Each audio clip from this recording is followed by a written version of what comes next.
যে অতীতকে মানুষ ভুলে যায় এবং অতীতকে কেউ আশ্রয় দিতে চায় না। বাবা মা বৃদ্ধ হলে বাবা মাকেই বাড়ি থেকে বার করে দিচ্ছে।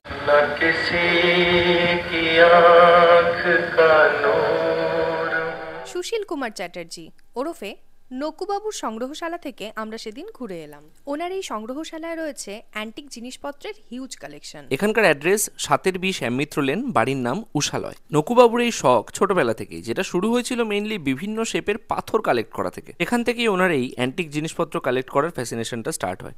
এখন ওনার অবর্তমানে ওনারই ছেলে গৌতম চট্টোপাধ্যায় এই জায়গাটির রক্ষণাবেক্ষণ করেন। উনি নিজেও একজন অ্যান্টিকোয়ারিয়ান। আমরা দুজনেরই সংগ্রহশালা ঘুরে দেখলাম। চলো ওনার মুখ থেকেই কিছু কথা শুনে নিই। আমার নাম গৌতম চট্টোপাধ্যায়। সংগ্রহশালা মূলত আমার বাবার নামেই সংগ্রহশালা, নকুবাবুর সংগ্রহশালা। এবং বাবা যেটা সংগ্রহ করে গেছেন একটা ঘরে, ওই ঘরের নাম হচ্ছে অতীতের আশ্রয়। ওখানে মূলত আমার বাবারই সংগ্রহের জিনিসপত্র যেগুলো, সেগুলো সব রয়েছে। আর এই ঘরটার নাম বাবাই দিয়ে গিয়েছিলেন, নকুবাবুই দিয়ে গিয়েছিলেন, মরুদ্যানে যাযাবর। এটা মূলত আমারই সমস্ত সংগ্রহের জিনিসপত্র রয়েছে। আমি এই 81 সাল থেকেই সব সংগ্রহ করতাম। তখন নানানভাবে এদিক ওদিক রাখা থাকতো।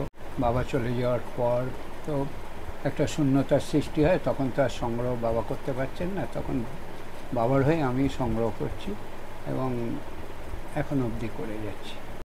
আর নাম অতীতের আশ্রয় দিয়েছিলেন এই জন্যে যে অতীতকে মানুষ ভুলে যায় এবং অতীতকে কেউ আশ্রয় দিতে চায় না। এখন তো দেখাই যাচ্ছে যে বাবা মা বৃদ্ধ হলে বাবা মাকেই বাড়ি থেকে বার করে দিচ্ছে, মানে বাবা মা অতীত হয়ে গেছে, বার করে দিচ্ছে। সেভাবে পুরনো জিনিসপত্রগুলো সেভাবে সবাই রাখতে চাইতো না, ফেরিওয়ালার কাছে বেচে দিত। সেগুলো উনি সংগ্রহ করে একটা আশ্রয়স্থল করেছিলেন, যেটার নাম দিয়েছিলেন উনি অতীতের আশ্রয়।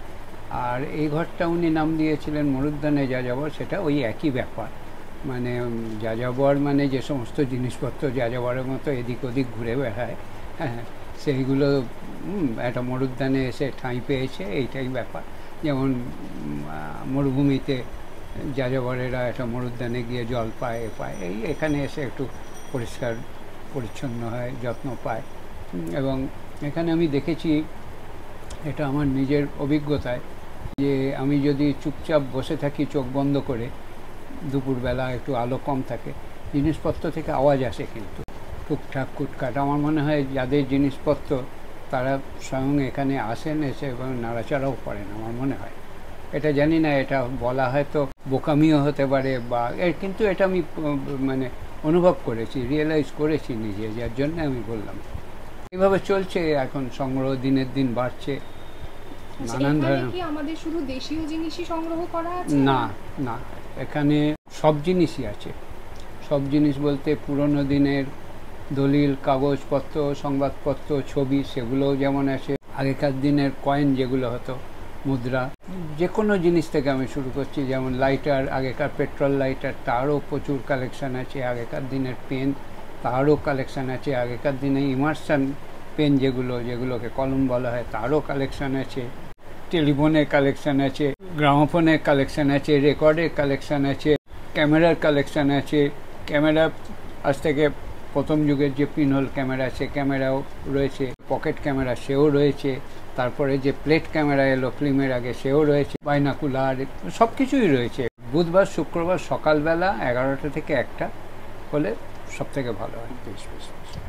তোমরা চাইলে একবার এখান থেকে ঘুরে আসতে পারো। আর আমাদের ভিডিওটা তোমাদের কেমন লাগলো অবশ্যই কমেন্ট করে জানিও।